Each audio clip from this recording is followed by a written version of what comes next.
Let's go ahead and restart that from the top. I think it's good. It just looked like you guys were about to kiss. That's what about was to happen. Don't test us, don't test us. No.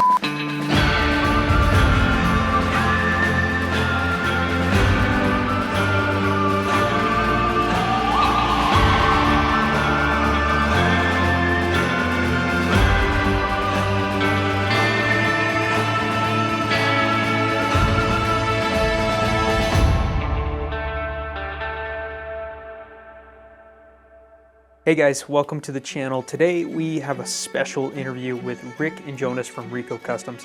If you guys don't know, Rico Customs is the best outlaw Porsche, custom builder out there in the world. They were the shop that essentially made me fall in love with the Outlaw Porsche look. And we're gonna talk about what is an Outlaw Porsche, not just an Outlaw Porsche as a car, but as a driver and as a community as a whole, and what makes an Outlaw Porsche, because that term is thrown around so much, and in fact I use it a lot too, but we really don't have a good definition. So this interview is kind of about what is an Outlaw Porsche. I do want to say, however, guys, real quick, thank you to our sponsors, PMB Performance and Pelican Parts. PMB Performance is helping me out with my own Outlaw off-road safari 911 builds, so I want to give them a big shout out. Link in the description down below. If you guys need help with brake calipers or any other restoration projects you got going on that are in Porsche or old European realms, go hit them up. Love those guys over there.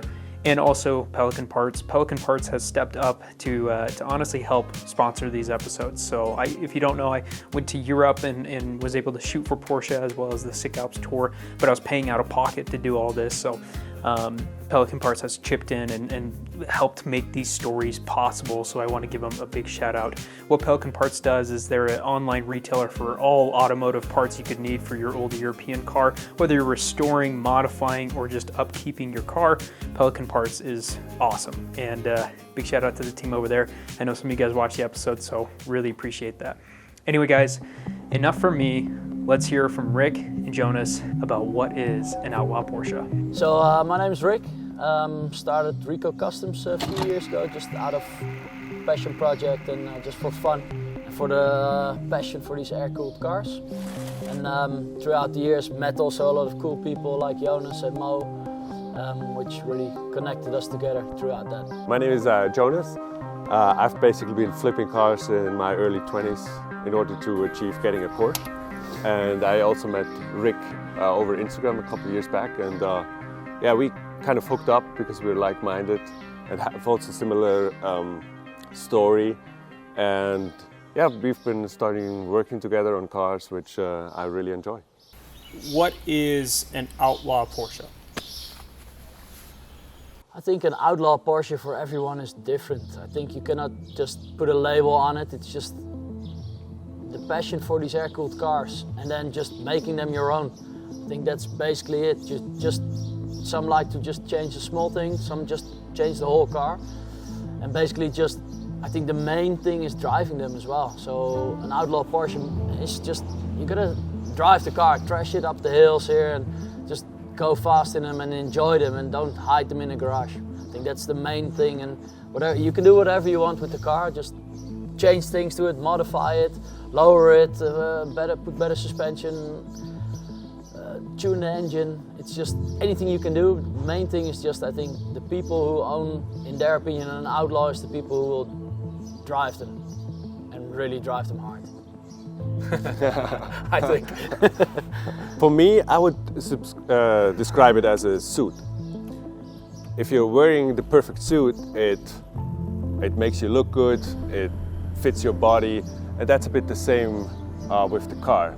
Normally you own a car and your level of driving gets better over the years, and therefore you're adjusting your car. So you're starting different suspension system, different tires, you just try a different muffler, different setup. And for me, the Outlaw is basically your perfect car. So you're modifying it and you keep modifying it to the extent that you say, yeah, this is the perfect suit, and that's the way it looks for me perfectly, and for everybody else, as he said, it's different. So there's not one fits it all. it's really custom made. I think often, at least in Switzerland, the feedback we get is like you're taking a perfect car with a great history, which we're normally not doing, because we're looking for a car which normally is trashed up or has a bad story, and we try to make it better. But people see it, you're basically taking an original Porsche and you're stripping it apart and you're customizing it, and Porsche would never allow you officially to do this, what you do. And I think that's a bit in the scene where we're in, where some people like it and unfortunately some people hate it, but that's just the way it is. People will think of it what they will, but I think if you drive an Outlaw, you don't care. Dutch people. Dutch people, yeah. I don't care what they think about it. They're like, I just don't like give it. a shit what they think. I like it. I think it's a bit what Jonas said. It's like creating the perfect car for yourself. So these 911s are really nice. They're really good to drive, and then making them even better, and in my opinion, making them look cooler. I really like to implement the race details from the 60s. So for me, the 60s race period and the 70s, they were the coolest in my opinion. So getting the louvered windows and all those race details on the car, I think that's really cool and makes them nice. And then my touch from the fashion side, from my fashion business point of view, is getting the color combinations. Like I really like to put like fashion colors.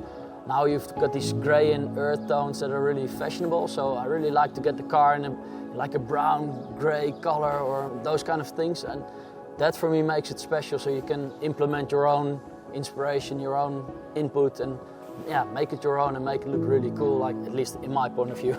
Cool.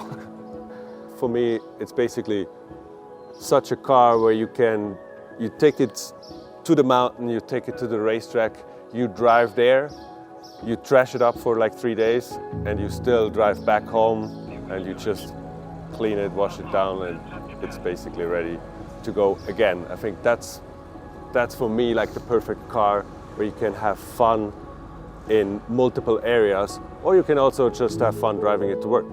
So it's a car which can do a lot of things, but it's still one car. The Porsche community is big, it's wide. It goes from poor people dreaming of a car, so they start off with a 924, or rich people who just buy anything they see and like and think is cool and just store it somewhere, so it's really wide.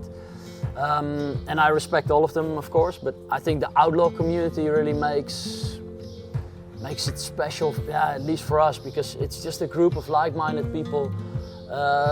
Not super rich, not super poor, but just a mix of everything, and hardworking people which really enjoy their cars, and they have to work hard to get them, they have to work hard to build them and to get them how they want it, but then they also trash them here in the mountains and just rip them. If you see how hard we were driving, and it's so much fun just driving behind everybody and overtaking each other and just having a beer after, and I think, yeah, for me that really sums up the Outlaw feeling and the experience and the group. For me, I would actually call the Outlaw group a family.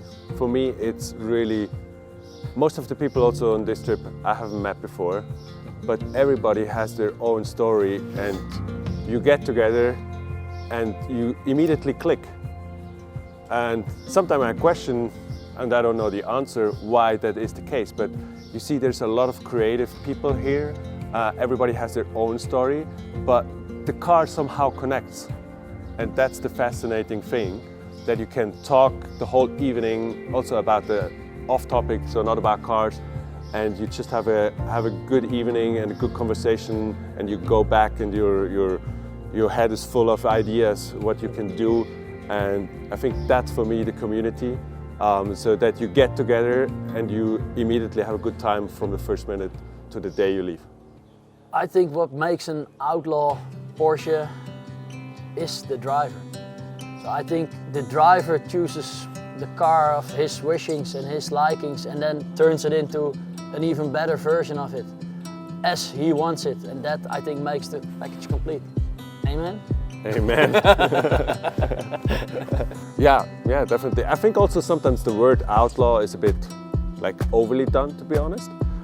It's really, I would maybe say modifying or customizing because that's really what you do at the end of the day. You're taking a great product and you're trying to adjust it to the needs you have for that car.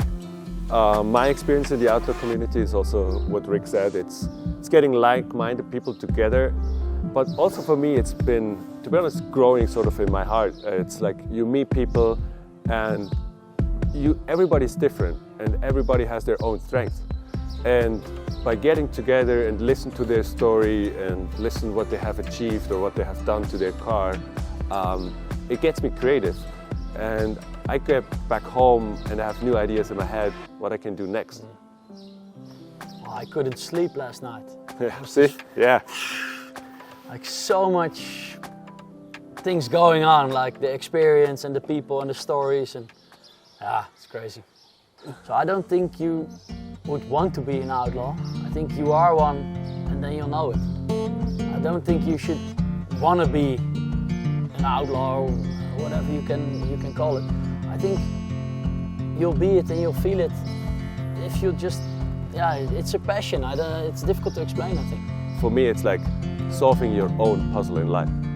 And everybody has a different life story and there's no one fits it all.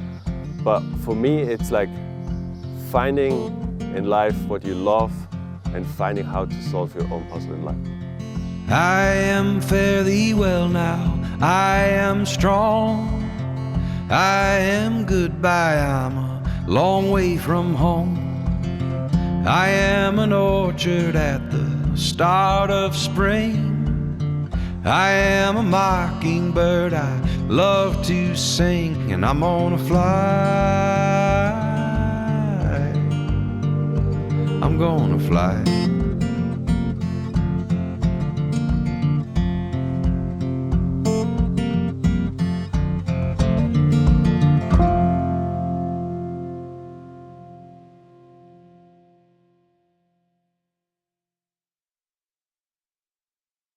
All right, guys, hopefully you enjoyed that episode. Again, big shout out to Rick and Jonas. If you guys haven't checked out, there's an episode I did with Dave. I highly recommend you check that out. There'll probably be a link somewhere here, as well as there are more Sick Alps stories or Outlaw Porsche stories coming out here from this trip, guys. So stay tuned for that. Subscribe if you haven't, and leave a like below if you like episodes like this. Also, too, we do have a big announcement coming on the channel here soon. We've got my 911 Safari being wrapped up and finished by PMB Performance, so stay tuned for that. We're going to have a big reveal, talk about what we've done to the car, and finally get it out and rip some dirt roads. So very excited for that. Stay tuned. Guys, as always, thank you for watching. Thank you for subscribing, and I'll see you in the next episode. Take care.